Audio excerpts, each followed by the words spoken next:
आज के ब्रीफिंग में मेरे साथ मेरे सहयोगी महेंद्र गुप्ता जी हैं, जो कि executive director railway recruitment board हैं, जो मेरे साथ इसमें काफ़ी इम्पोर्टेंट काम सब सहयोग निभा रहे हैं। तो मैं आप सबको ये सूचित करना चाहता हूँ कि रेलवे इतने बड़े रूप में, रेलवे एक बहुत बड़ा एम्प्लॉयर तो है, जैसा भी हमारे साथी ने बताया कि रेलवेज ने ये सीबीटी कंप्यूटर बेस्ड टेस्ट जो है बहुत पुराना नहीं है। सन 1918 से हमने ये इसको प्रारंभ किया था और हम इसमें अभी 18 की जो रिक्रूटमेंट्स हैं उनको कंप्लीट करने के बाद अब हम दूसरे चरण में हैं। और इस बार हम लोग 3 चरणों में ये परीक्षाएं कर रहे हैं। और ये परीक्षाएं जो हैं वो पहली है एनटीपीसी कैटेगरीज की, दूसरी है आइसोलेटेड एंड मिनिस्ट्रियल कैटेगरीज में, और तीसरी है लेवल 1 कैटेगरीज में। और हम लोग इस परीक्षाओं में, इन 3 परीक्षाओं में जो 3 अलग अलग उसमें हो रही हैं चरणों में, उसमें कुल मिला के हमारे साथ 1,40,000 रिक्तियां हैं। और उन 1,40,000 रिक्तियों के में हमारे पास कुल रजिस्टर्ड कैंडिडेट जो हैं वो 2,44,00,000 हैं। तो ये एक बहुत बड़ा चैलेंज है जो आप देख रहे होंगे कि इतने बड़े लेवल पर हम इस एग्ज़ाम को करा रहे हैं। और कोविड की सिचुएशन में ये एग्ज़ाम कोविड के मातहत हो रहा है, क्योंकि कई परीक्षार्थियों की भी चिंता थी और कई उसका भी ये था कि भाई ये कितने दिनों तक आप इसको होल्ड कर रहे हैं। तो फाइनली हमने इस चैलेंज को लिया और इस चैलेंज को हम आगे निभा रहे हैं। तो कुल मिला के हमारे पास जो मैंने आपको बताया, जो पहला इम्तहान हो रहा है वो है आइसोलेटेड एंड मिनिस्ट्रियल कैटेगरीज का, जिसमें स्टेनो, टीचर्स, ट्रांसलेटर्स आदि हैं। इसमें हमारे पास कुल वैकेंसियां हैं 1663 और कुल कैंडिडेट जो अपेयर जिन्होंने रजिस्टर्ड किया अपने को वो हैं 1,03,000। उसके बाद दूसरी कैटेगरी जो है वो नॉन पॉपुलर कैटेगरी, जिसको हम एनटीपीसी कहते हैं, आप लोग भी उसको एनटीपीसी के नाम से जानते हैं। उसमें station master, guards, office clerks, commercial clerks, ये सब लोग हैं। और उसमें कुल नियुक्तियां होनी हैं 35,208 पदों पर। और हमारे पास जो रजिस्टर्ड कैंडिडेट हैं वो हैं 1,26,00,000। और पहली वाली परीक्षा जो है आइसोलेटेड मिनिस्ट्रियल कैटेगरीज की, वो हमने 15 दिसंबर से 18 दिसंबर के बीच में उसको रखा है। और जो नॉन टेक्निकल पॉपुलर कैटेगरी का एग्ज़ाम है, इसको अभी हमने 28 दिसंबर से शुरू करना है और मिड मार्च तक ही जाएगा, क्योंकि आपने देखा है 1,26,00,000 कैंडिडेट हैं, तो ये लंबा पीरियड चलेगा।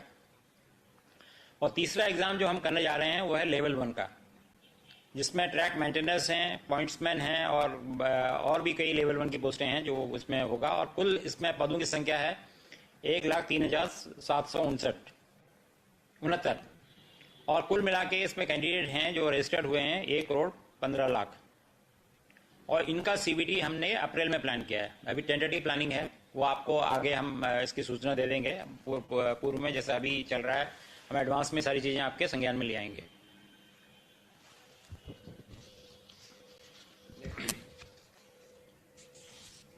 तो कुल मिला के जो अभी हम पहला एग्जाम जो 15 तारीख से शुरू हो रहा है आइसोलेटेड और मिनिस्ट्रियल कैटेगरीज का, उसमें आपने जैसा मैंने अक्टूबर से 20 अक्टूबर के बीच में प्लान है।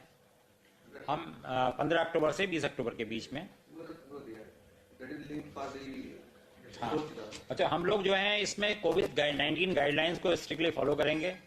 और हमने इसमें कैंडिडेट को उनके एग्जाम सिटी, डेट के बारे में, उनकी ट्रैवल अथॉरिटी के बारे में 5 दिसंबर से उनको लिंक भेज दिया है इसके बारे में, सो दैट उनको ये सारी सूचनाएं पूर्व में हो कि वो किस सिटी में उनका एग्जाम होगा। अभी सेंटर इसको उस वक्त पता नहीं होता है, सेंटर की बात बताएंगे वो कैसे पता लगेगा।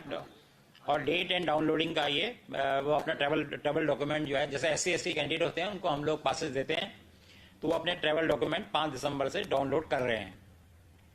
और जो ई-कॉल लेटर्स हैं वो हम आज 11 तारीख को 4 बजे से वो उनको ई-कॉल लेटर भी आज डिस्पैच करना शुरू कर देंगे।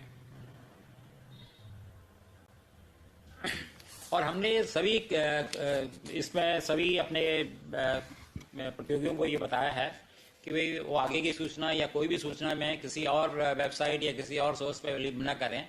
वो हमारी जो RRBs की ऑफिशियल वेबसाइट हैं उसमें ही सूचना पर निर्भर करें और सत्यता कर जो सत्य सूचना के बारे में। और जो इस बारे में आपको बताना चाहूँगा कि जो ये 15 तारीख से जो एग्ज़ाम हो रहा है, इसमें 1 लाख कैंडिडेट हैं और हम लोगों ने 354 CBT सेंटर्स फाइनलाइज किए हैं। और ये कैंडिडेट जो हैं लार्जली इनको सबको आइदर उसी शहर में, अब उसी प्रदेश में, या जहाँ पे मिनिमम ट्रैवल इन्वॉल्व हो वहाँ पे हमने इनको अकोमोडेट किया है। तो हमारा प्रयास पूरा ये है कि कम से कम लोगों को डिस्टर्बेंस हो और लोगों को कोई तकलीफ ना हो। ये एग्ज़ाम 2 शिफ्ट में होंगे, 120 मिनट के, 90 से 120 मिनट के। हाँ सॉरी, ये जो जनरल कैंडिडेट हैं उनको 90 मिनट का समय मिलेगा, और जो विज्ञान हाँ जो लोग दिव्यांग लोग हैं उनको हम लोग 120 मिनट देंगे। और वो जो है स्क्राइब के साथ वो उनको 120 मिनट मिलेगा। और ये एग्ज़ाम जो है पहली शिफ्ट 9 बजे सुबह शुरू होगी और दूसरी शिफ्ट 1:30 बजे होगी। इसमें आपको ये बताना चाह रहा था कि पहली शिफ्ट का गेट ओपनिंग टाइम 9 बजे होगा और गेट क्लोजिंग टाइम 10 बजे का होगा मॉर्निंग में, और एग्ज़ाम 10:30 बजे शुरू होगा। और दूसरी शिफ्ट जो है 1:30 बजे से शुरू होगी, 1:30 बजे गेट खोलेगा उसका, और गेट क्लोजिंग जो है वो 2:30 बजे हो जाएगा, और 3 बजे से एग्ज़ाम होगा। तो हम, और अगले स्लाइड में मैं दिखाऊंगा आपको कि कैंडिडेट समय जो 1,25,000 क्या कितना, अच्छा सॉरी, हाँ ये 1,11,917 कैंडिडेट किस तरीके से, किन प्रांतों में किस तरीके से इनका डिस्ट्रीब्यूशन है, वो आपको इसकी जानकारी मिल जाएगी इससे। जैसे उत्तर प्रदेश में सबसे ज़्यादा कैंडिडेट है, मेरे ख्याल से मिजोरम में सबसे कम है, या अंडमान निकोबार में सबसे कम है। तो ये इस तरीके से इनका, हमारे यहाँ जो एप्लीकेंट हैं उनका डिस्ट्रीब्यूशन ये है। और सिमिलरली अगली स्लाइड में हम दिखा रहे हैं आपको कि 1,25,88,524 NTPC कैंडिडेट, उनका डिस्ट्रीब्यूशन किस तरीके से है, हम हर स्टेट्स में कहाँ पे उनको है। तो हमारी पहला प्रयास यही है कि जहाँ जिस प्रदेश के हैं वो उनको वहीं पे अकोमोडेट कर सकें। और बहुत बड़ा चैलेंज है कोविड सिचुएशन में इसको कराना। तो उसमें जो कुछ मिनिमल डिस्टर्बेंस, अनअवॉइडेबल डिस्टर्बेंस होगा, वही हम चाहेंगे कि प्रतियोगियों को रहे, अन्यथा वो ऐसा नहीं होगा।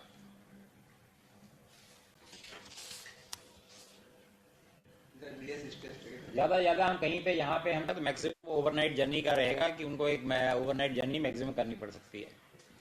फीमेल और PWD कैंडिडेट जो हैं उनको हमने कोशिश किया है कि वो अपनी होम स्टेट में ही अकोमोडेट हो जाएं। तो जो लोग दिव्यांग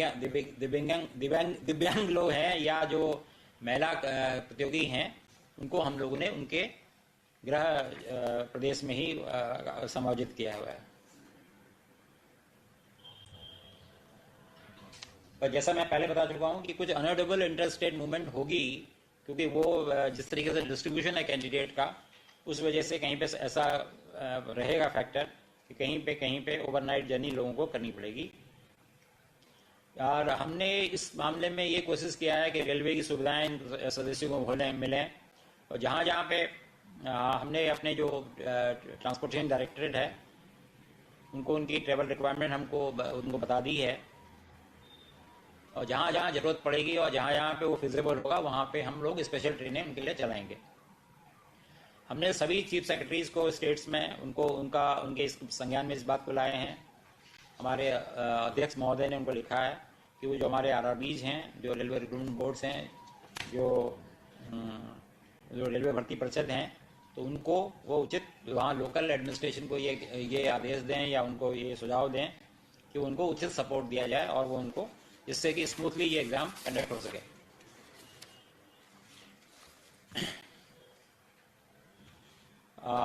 एक और इसमें आप देखिए, इस CBT एग्ज़ाम में या इस मेथोडोलॉजी में हम लोग पूरा प्रयास कर रहे हैं कि हमारे जो फर्स्ट टाइमर्स हैं, जिन लोगों ने पहले इस तरीके का कोई एग्ज़ाम नहीं दिया है, उनको भी किसी तरीके की असुविधा ना हो।